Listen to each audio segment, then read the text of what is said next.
No vídeo anterior, nós falamos sobre o Monte Horebe, extremamente importante porque foi lá em que Deus apareceu para Moisés na sarça ardente, o chamou para libertar o povo do Egito.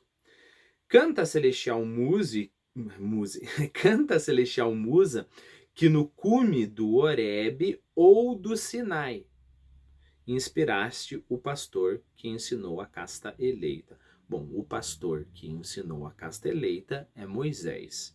Por que ensinou a casta eleita? Se até agora nós vimos que Moisés libertou o povo do Egito, ok? Lembra aquela cena, Moisés com seu cajado toca o Mar Vermelho se abre, o povo passa, né? Por que ensinou? Bom, porque não foi só isso que Moisés fez. Não foi só isso que Moisés fez. Moisés, na verdade, ele foi chamado. Então vamos lá, continuando a história, né? Passaram.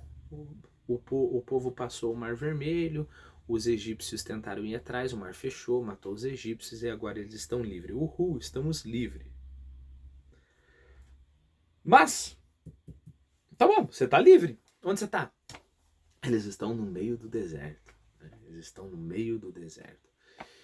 E mais, a peregrinação, que em teoria duraria só alguns meses, né, do deserto até a Terra Prometida, acaba durando 40 anos, ok? 40 anos. 40 anos, este povo de 1 milhão de pessoas ficou ali peregrinando no deserto, né? Principalmente pela desobediência deles, né? Tem diversas passagens na Bíblia que Deus avisa isso e fala, né? E tem uma passagem que eles são tão desobedientes que Deus fala, ó, ninguém mais entra, ninguém vai entrar na terra do Egito, né? E na verdade ninguém entra. Como você vai dizer? Terra do Egito? Não, a terra prometida. Na verdade ninguém entra. Mas o que isso quer dizer? Então não teve terra prometida? Teve, só que já foi a outra geração. Todo mundo que saiu do Egito, com a exceção, se eu não me engano, de Josué. Com exceção de Josué, todo mundo que saiu do Egito morre no deserto nesses 40 anos. É uma geração nova que entra na Terra Prometida. Né? Nem Moisés entra na Terra Prometida. Deus deixa que Moisés veja a Terra Prometida de um monte, e Moisés olha a Terra Prometida, e aí Moisés morre. Né?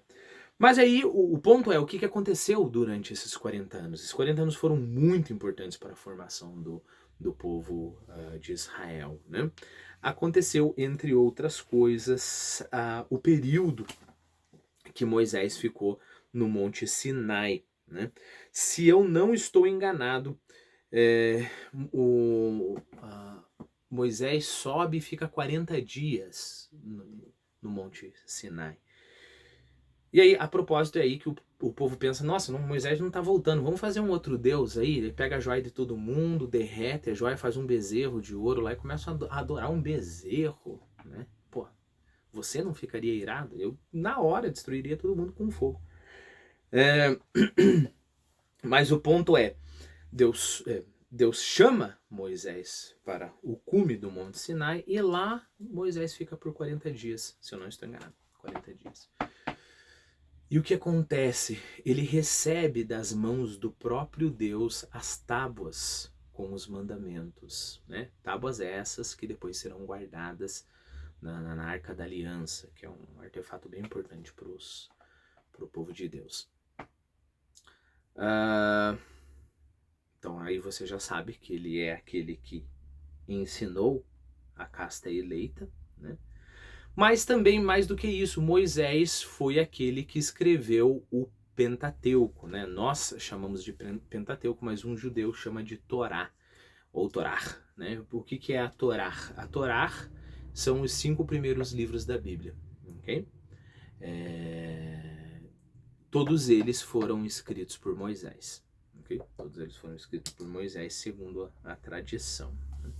Então nós entendemos que o pastor, aquele que era pastor, eu falei para você, lembra que ele trabalhou como pastor, né? Além de ser pastor, é claro, dessa multidão, que ensinou a casta eleita. E aí nós voltamos a um nível acima, falando para a musa cantar, né? De como no princípio céus e terra se ergueram do caos. Caos aqui, entenda o primeiro versículo da Bíblia. A terra era sem forma e vazia e o Espírito de Deus se movia sobre a face das águas. E aí de repente Deus começa a separar, né? O firmamento de cima, o firmamento de baixo, cima é céu, embaixo é terra, as águas da terra, começa a surgir os continentes, começa a surgir os oceanos, etc, etc. Né? Essa é a referência. Ou se o monte Sião mais te encanta, e de Siloé o veio, que corria pro oráculo de Deus, e aí a gente continua, né? Bom, Monte Sião é muitas vezes usado na Bíblia para designar a terra de Israel, né? Lembre-se que Davi, o rei mais importante junto com Salomão da história de Israel, conquistou e construiu o seu palácio ali, né? Então, o Templo de Salomão foi construído ali também. O Templo de Salomão é essa construção monumental, né? E aí tem várias referências se você quiser, ok? 2 Samuel 5:7, Isaías capítulo 60, versículo 14, Salmos 20, versículo 2, 2 Reis 19, 21, Salmos 149, 2, Hebreus 12, 22 e 23, sempre ou é uma referência do Monte Sião,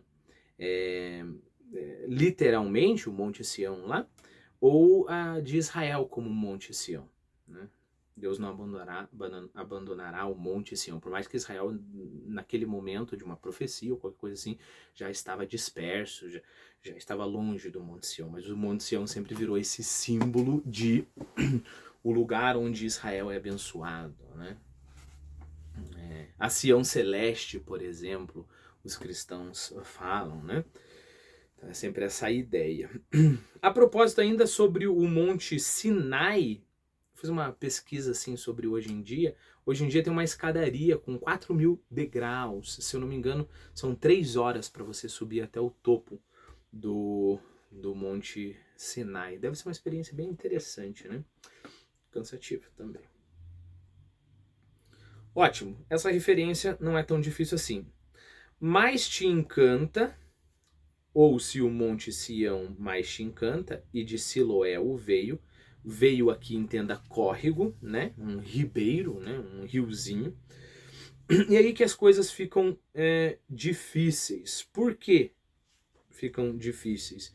Porque até existe na Bíblia, principalmente no Novo Testamento, numa passagem bem clara, Siloé.